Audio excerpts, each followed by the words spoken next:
Yeah, good. All right, we're just on our way back from a training exercise, and we got to burn down a house.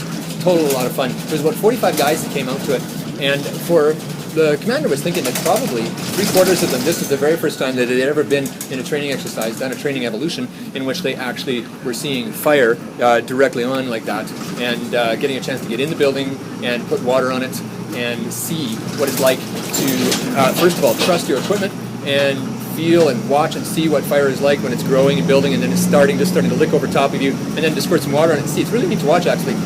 You squirt some water up into it, and it immediately turns into steam, and steam comes down and almost puts out the fire just in front of you. Just a quick little squirt and do it. That's when the fire is smaller. Anyways, it was neat because there was a whole bunch of guys, again, who have never done this before, and it was fun to kind of watch their eyes and their hearts pitter-patter and just their experience and their beaming smiles afterwards, and then also to burn something down. That's lots of fun. It got me thinking, though, about a concept that we deal with in management, which is the concept of succession planning. Now, with succession planning, the people make the mistake of thinking that you need to know, when you're doing succession planning, exactly who you're going to be putting in a position. So you realize, or you think, you've got this position here and this position here that in the next 3 or 4 years we're going to be turning over. And so we got to figure out who the person is going to take that role and who the person is going to take that role there. And you know what it's like. If you've done any of this, you know what it's like.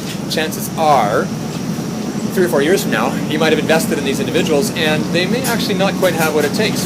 You may actually be saying, you know what, maybe we should look around for somebody else. Or they have been moved, or something happened. Here's the better best practice on it. You don't just think of the 2 people that are going to take those 2 roles. Instead, you develop 5 or 6 people. And no promises. You're not saying that for sure you're going to get this role, but you're saying you've got potential.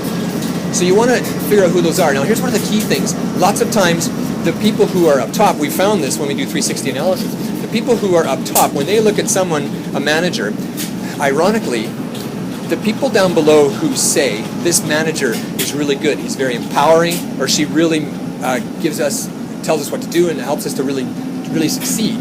The interesting thing is the people above will oftentimes in their 360 evaluations rate these people as more of a maverick. They're more trouble. They don't really agree and work with us as well as some of these other people. Well, the reality is these other people over here are yes people. They're, yes sir, whatever you say sir, and they're just kind of yesing their way to the top. And you want to pay attention to that. You want to make sure that when you're trying to choose the individuals that are these hot people that are really ambitious and have the potential to take your company somewhere, if you've done a little bit of analysis, you've checked out IQs, you've checked out management capabilities, we have actually tests for that, and then you do 360s and find out what the people down below are saying, because you know what, they're 2 steps up from you and you're not going to be able to get that information. Find out who those people are, identify them, we can help you with that. But then once you've done that, there's 3 things you want to do. Once you've identified these people and you start having these career conversations with them about what potentially they could be in the company, again, no promises, but we're saying that you got a future with us.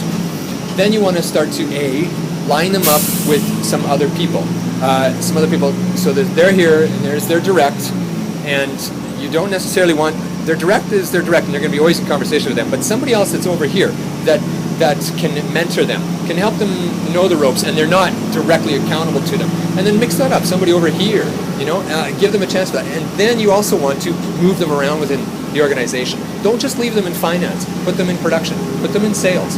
Give them a couple years here and there so they get a real good sense of the overall picture. It's a great way to stretch. It's better than an internship or even a college degree. There may be courses you want to send them on. Have those conversations with them constantly. We're developing you. We're taking you somewhere. You know what? If you don't do this kind of thing, someone who is really ambitious and really going to go somewhere, if you're not developing them, guess what? They'll find some place where they can get developed, and it won't be your place. And one other thing, so you're helping them to develop, learn the ropes from within, and then it's really important, this is where the real magic happens, is to give them a chance to cross-pollinate. There can be exchanges, you can go and check out other places, or a great one is to hire them a coach. Executive coaches, there's quite a few within the province, and there are people like, this is my business, and we work with these individuals to understand what kind of wake they leave behind them, how to up their performance, how to do a strategy loop, so that not only are they on tap with what's going on with your organization, but they themselves have a strategy for their department that's even faster than what's going on with the larger annual planning. and multiple things like that. Cybernetics, the way to work with people, and what other organizations are doing. So that's the idea. Work these people the same way that we're doing that with these guys who have never been in a fire before. You know what? If you're not doing it, if you're not developing them, I know this is a volunteer. That's part of why I volunteer, because you know what? It rocks. It rocks. The training is fun, and it's a little bit scary, and it pushes you. I've never done it before. That's why I do it. And you know what? For these ambitious people, especially in the kind of job climate that we've got right now, they will go somewhere else if they don't get that sense that they're developing and that they're getting a chance to go and the career is moving somewhere. So that's an idea for you. Now here's one other thing. Lots of people will say, yeah, but if I start developing people, they're going to go somewhere else. You know, they're going to get picked by some of these other companies because they're great people. And yes, that does happen. And you've spent all this money on them, and you lost them. Now, here's the thing. If you lose them, if someone goes like that, and it's going to happen, you know what? The worst thing you can do is to burn that bridge. It's really unfortunate, because you know what? If an individual goes to another company, that individual, if they leave, and they leave on a good note, and you know there's a good friendship there's rapport, you've got an ally at that other company.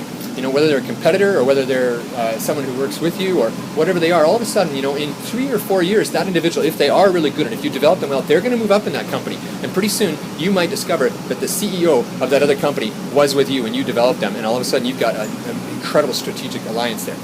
As well, another issue is they might actually, in 3 or 4 years, they develop there and they start looking and saying, you know what, I want to come back. And they fit one of your roles and they had some great cross-pollination, bring them back. You know, it's a great thing. Don't burn that bridge. The other thing is this. You got to consider, what is the cost of not developing people? Yes, you lose some people, but what's the cost of you know, if you don't have anybody that's been developed? So you got 3 or 4 positions that are going to be turning over in the next 3 or 4 years.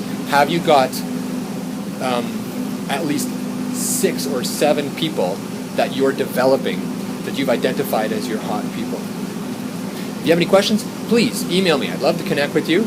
Check out my website, advanceleadership.ca. You can always give me a call as well. If you got any questions, email me, leave comments. Love to talk with you. Thanks. Talk to you there.